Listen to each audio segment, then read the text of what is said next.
ہرات میں حضور علیہ السلام کی اولاد سے ایک شہزادی بیوہ ہو جاتی ہے، تو وہ اپنے بچوں کو لے کر کے سمرقند میں آتی ہے اور پوچھتی ہے کہ یہاں کوئی شخص ہو جو مجبور لوگ، مفلوق الحال لوگوں کی مدد کرتا ہو۔ تو لوگوں نے بتایا کہ یہاں دو بڑے سخی لوگ ہیں، ایک مسلمان ہے اور ایک مجوسی ہے۔ تو اس نے کہا مجھے تو مسلمان کے پاس ہی جانا چاہیے، اور گئی اور کہا کہ میں مفلوق الحال ہوں، میرا خاندان رسول صلی اللہ علیہ وآلہ وسلم سے تعلق ہے، غریب الدیار ہوں، شوہر کا سر سے سایہ اٹھ گیا ہے، یہ بچے ہیں، تو آپ اگر میری مدد کر دیں تو میری سفید پوشی کا بھرم باقی رہے۔ تو اس نے کہا کہ بہت سارے لوگ آتے ہیں اور اس طرح کی باتیں کرتے ہیں، تم بتا سکتی ہو کہ تمہارے پاس کیا ثبوت ہے خاندان رسول سے ہونے کا؟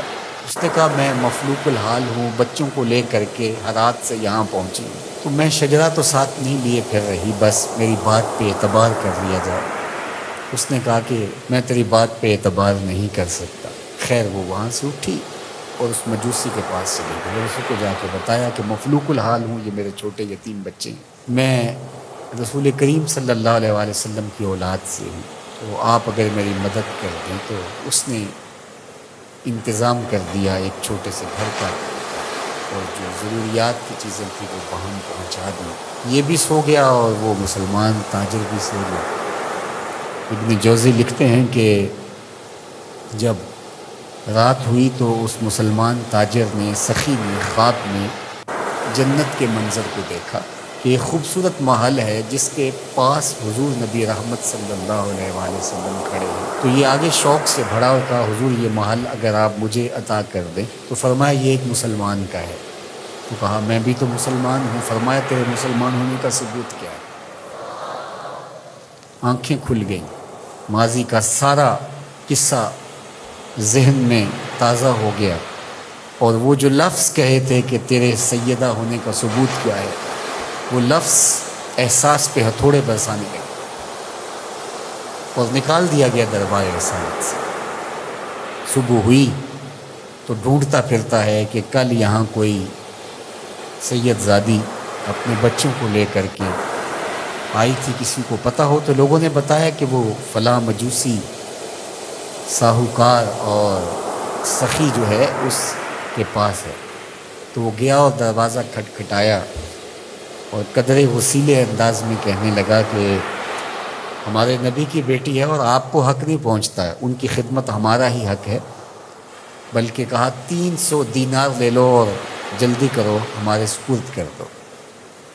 تو اس نے مسکرا کے دیکھا، کہا کہ میں نے تو انڈٹھا سودا کیا تھا، اب تو منظر دیکھ چکا ہوں، جہاں رات آپ کو دھکے دے کر نکالا گیا وہاں مجھے وعدہ دیا گیا کہ تو نے میری بیٹی کی خدمت کی ہے، تجھے اور تیری نسل کو جنت کی ضمانت دی جاتی، اور میں تو حضور کے ہاتھ پہ کلمہ پڑھ کے اسلام قبول کر چکا ہوں۔ اللہ اکبر! نسبت رسول کا احترام، محض نسبت رسول، عمل تو بعد میں آتے ہیں۔ اللہ اکبر! تو فرمایا کہ احبو لأہل بیتی لحبی، میرے اہل بیت سے محبت میری وجہ سے کرو۔ اللہ اکبر! امت کو سمجھنا چاہیے کہ اہل بیت رسول کا معاملہ کتنا حساس اور کتنا نازک ہے، اور آقا کریم نے کس قدر اس کو اہمیت کے ساتھ حجۃ الوداع کے موقع پر ارشاد فرمایا۔ اور دوسرا، حضور علیہ السلام نے مقام خم پر باقاعدہ خطاب کرتے ہوئے ارشاد فرمایا، یہ مکہ اور مدینہ کے درمیان ایک جگہ ہے، الا ایھا الناس، اے لوگو، انما انا بشر یوشک ان یاتی رسول ربی فاجیبہ، فرمایا کہ میں بشر ہوں، موت کا فرشتہ پیغام لے کر میرے پاس بھی آئے گا اور میں رب کے بلاوے پر حاضر ہو جاؤں گا۔ وانا تارک فیکم ثقلین، لیکن تمہیں تنہا اور لاوارث نہیں چھوڑ کے جا رہا، تمہارے اندر دو بھاری چیزیں چھوڑ کے جا رہا، جس کو میرے حضور بھی بھاری کہیں وہ کتنی بھاری ہو۔ اولہما کتاب اللہ، ان میں سے پہلی چیز کتاب اللہ، اللہ کی کتاب، فیہ الہدی والنور فخذوا بکتاب اللہ واستمسکوا بہ، اس میں ہدایت ہے، اس میں روشنی ہے، بس اللہ کی کتاب کو مضبوطی سے پکڑ لو اور اس کے ساتھ تمسک اختیار کر لو، جڑ جاؤ اس کے ساتھ، لپٹ جاؤ، چمٹ جاؤ اس کتاب کے ساتھ، اپنا ربط کبھی بھی قرآن سے ٹوٹنے نہ دینا، قرآن کے ساتھ اپنے تعلق باطن کو کبھی کمزور نہ ہونے دینا، اس کی تلاوت دن کے اجالوں میں رات کی تنہائیوں میں تمہارا معمول حیات ہے۔ فحث علی کتاب اللہ، حضور نے ابھارا لوگوں کو کتاب اللہ کے ساتھ جڑنے کے لیے، ورغب فیہ، اور ترغیب دی کہ اس کتاب سے وابستہ رہو، اس کتاب سے جڑو، اس کتاب کو کبھی نہ چھوڑنا۔ ثم قال، پھر ارشاد فرمایا،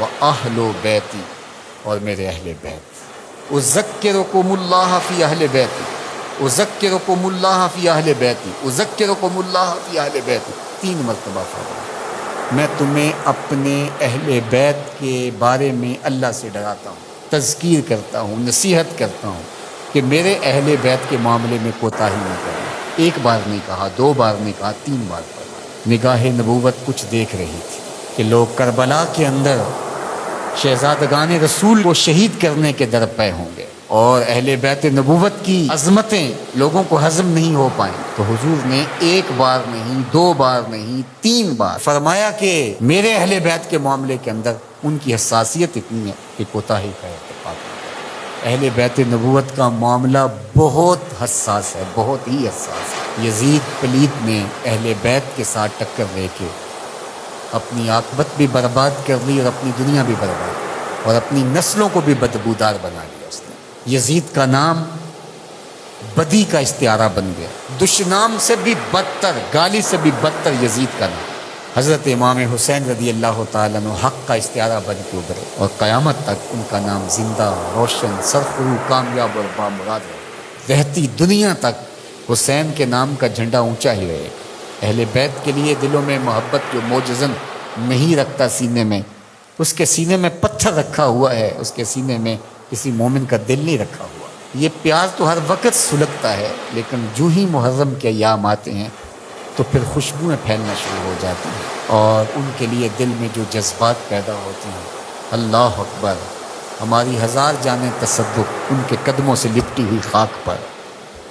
دین کے جھنڈے کو جس طرح انہوں نے اونچا رکھا، سر خرو اور سر بلند کیا، قیامت تک یہ امت خراج پیش کرتی رہے گی، اور محبتوں کے نذرانے ان کی چوکھٹ پہ پیش کرتی رہے گی۔